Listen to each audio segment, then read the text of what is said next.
Picture a soldier crouched behind a wall. Mortar rounds are landing 40 meters away. His unit is waiting on his signal. His rifle is loaded. His hands are steady. And then his legs move. Not because he decided, not because he chose. His body is already running before his mind registers anything at all. He didn't decide to flee. His brain decided for him. And no amount of training, discipline, or willpower could have stopped what happened next. Deep inside every human brain sits a small almond-shaped structure. It doesn't think. It doesn't reason. It doesn't know your name, your rank, or what flag you're fighting under. It only asks one question. Is this going to kill me?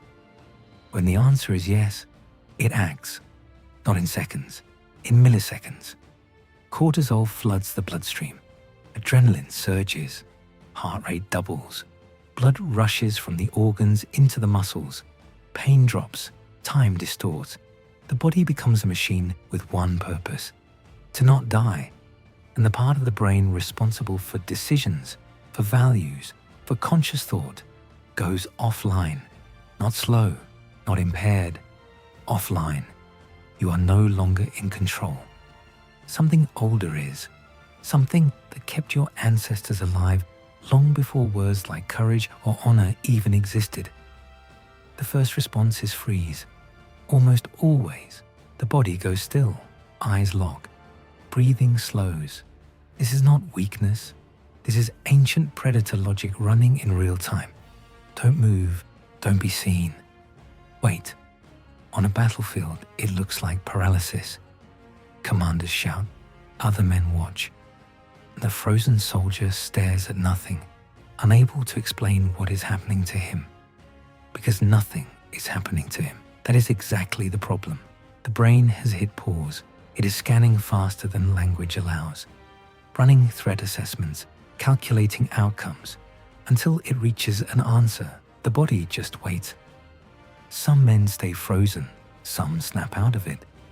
The difference has less to do with courage than with nervous system wiring and the chemistry of that particular second. Freeze gets men killed. It also keeps them alive. It depends entirely on the moment. When the brain decides the threat cannot be beaten, it runs. Not you, the brain. You are simply the body it lives in. Flee is not failure. It is math, evolutionary math, written across millions of years of survival. The soldier who turns and runs isn't abandoning his values. His brain just decided that running was the only way to survive. This is the response that gets men court-martialed, shamed, written up as cowardice. But the brain does not read reports. It only reads the threat, and it responds. Flee saves lives. It also haunts the people it saves, because the man who ran will spend the rest of his life asking one question: why didn't I stay? And the honest answer is devastating. He didn't decide. He was decided for. The choice was never his to make. This is not theory. During the Battle of the Somme in 1916, a British soldier named Private Harry Farr refused to return to the front line. He couldn't move. He couldn't speak properly. His body had shut down completely after months of continuous shelling.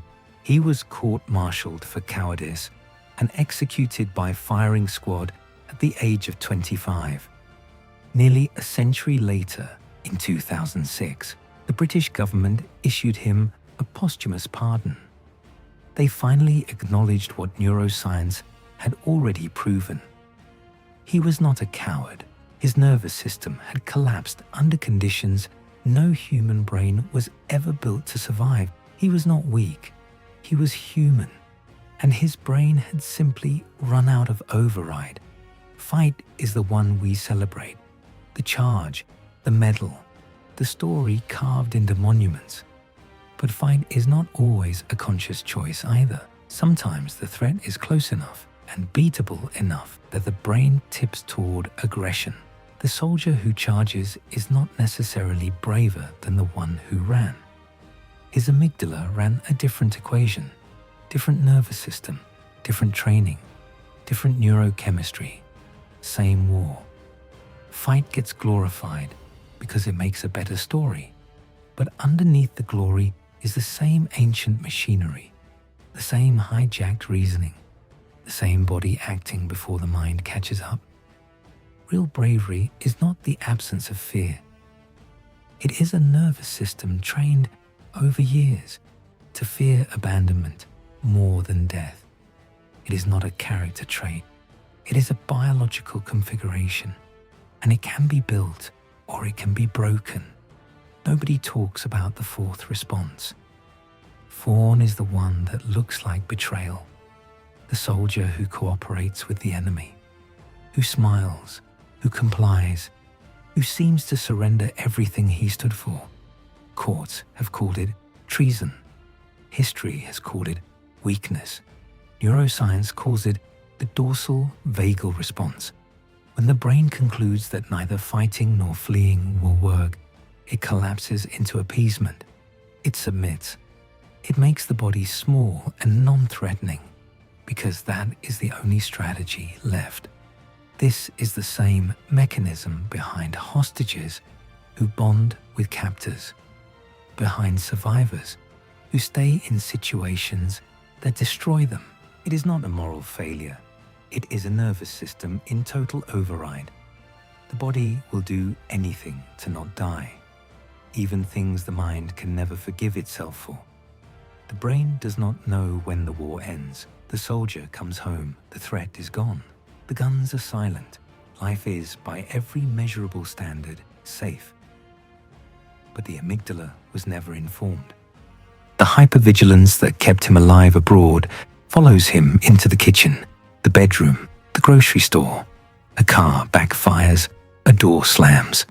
A smell carries something old inside it, and within milliseconds, the brain is back. Full alert, full override. His family calls it overreacting.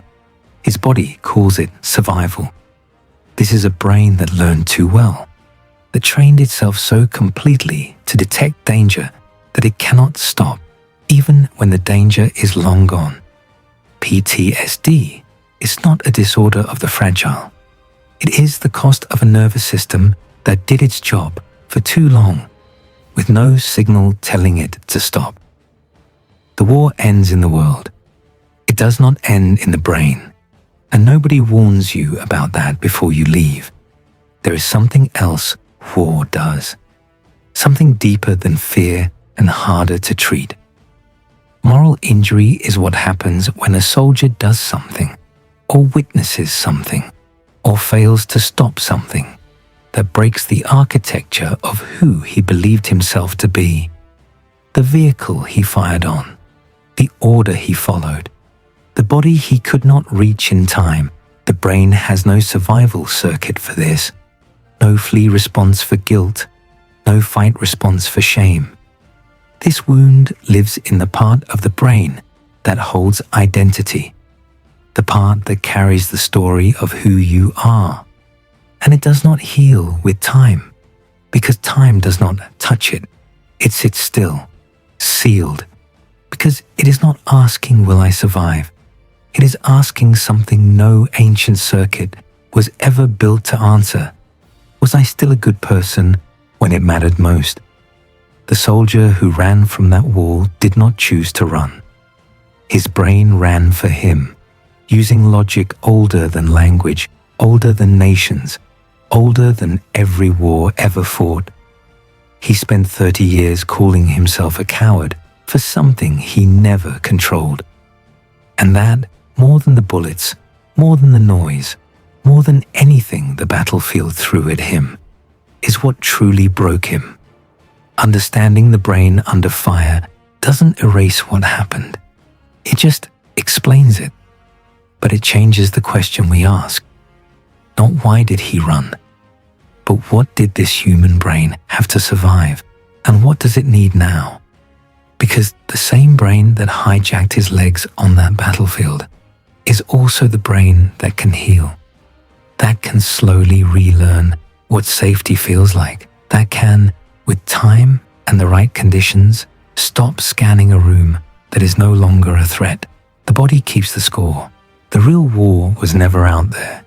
It was always inside the brain. I'll be making more videos like this soon. Subscribe to see them.